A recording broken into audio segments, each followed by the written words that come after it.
ಬೇಕಾದ ಇಂಗ್ರೀಡಿಯೆಂಟ್ಸ್ಗಳು ಇಲ್ಲಿ ಅರ್ಧ ಕಪ್ ನಾನು ಮೊಸರು ಕರ್ಡ್ ತಗೊಂಡಿದ್ದೇನೆ, ಸಾಲ್ಟ್ ಉಪ್ಪು ರುಚಿಗೆ ತಕ್ಕಷ್ಟು, ಹಾಫ್ ಟೀ ಸ್ಪೂನ್ ಹಿಂಗ್ ಹೆಸಫಟೀಡ, ಹಾಫ್ ಟೀ ಸ್ಪೂನ್ ಜೀರಿಗೆ, half tea spoon chilli powder ಮೆಣಸಿನ ಪುಡಿ, ಒಂದು ಕಡ್ಡಿ ಕರಿ ಲೀವ್ಸ್ ಒಗ್ಗರಣೆ ಸೊಪ್ಪು, ಸ್ವಲ್ಪ ಕೊತ್ತಂಬರಿ ಸೊಪ್ಪು ಕೊರಿಯಾಂಡರ್ ಲೀವ್ಸ್. ಅದರ ಜೊತೆನೆ ಸಾಲ್ಟ್ ಉಪ್ಪು ಹಾಕೊಳ್ಳೋಣ. ಆನಂತರ ಕೊತ್ತಂಬರಿ ಸೊಪ್ಪು ಸ್ವಲ್ಪ ಹಾಕೊಳ್ಳುವ ಇದರಲ್ಲಿ, ಇದು ಮತ್ತೆ ನಾವು ಯೂಸ್ ಮಾಡುವ.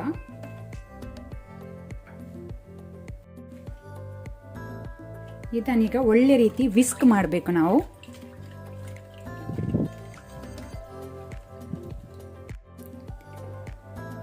ನೀವು ಬೇಕಂದ್ರೆ ಇದನ್ನು ಮಿಕ್ಸಿ ಜಾರಿಗೆ ಹಾಕಿ ಸಹ ಒಂದು 2 ರಿಂದ 3 ಸುತ್ತು ತಿರುಗಿಸಬಹುದು. ಸಾಕು, ಒಳ್ಳೆ ರೀತಿ ಮಿಕ್ಸ್ ಆಗಿದೆ, ಸ್ವಲ್ಪ ಸಹ ಗಂಟೆ ಎಲ್ಲ ಇಲ್ಲ. ಈಗ ನಾವು ಒಗ್ಗರಣೆ ರೆಡಿ ಮಾಡ್ಕೊಳ್ಳುವ ಸೀಸನಿಂಗ್. ಅದಕ್ಕೆ 1 ಟೀ ಸ್ಪೂನ್ ಅಷ್ಟು ಕುಕಿಂಗ್ ಆಯಿಲ್ ಹಾಕೋಣ. ಎಣ್ಣೆ ಬಿಸಿ ಆಗಲಿ. ಎಣ್ಣೆ ಬಿಸಿಯ ನಂತರ ಜೀರಿಗೆ ಹಾಕೋಣ, ಜೀರಾ ಸೀಡ್ಸ್. ಆನಂತರ ಹಿಂಗ್ ಹೆಸಫಟೀಡ ಹಾಕೊಳ್ಳುವ. ಅದರ ಜೊತೆನೆ ಒಗ್ಗರಣೆ ಸೊಪ್ಪು ಕರಿ ಲೀವ್ಸ್,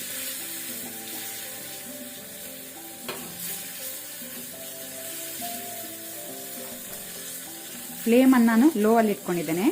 ಜೀರಿಗೆ ಕೆಂಪಾಗಿದೆ, ಸಾಕು. ಈಗ ನಾವು ಫ್ಲೇಮ್ ಆಫ್ ಮಾಡ್ಕೊಳ್ಳುವ.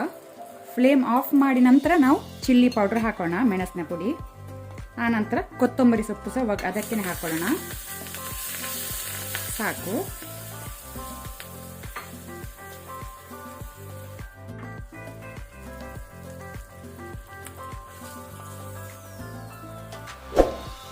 ಮಜ್ಜಿಗೆ ರೆಡಿಯಾಗಿದೆ.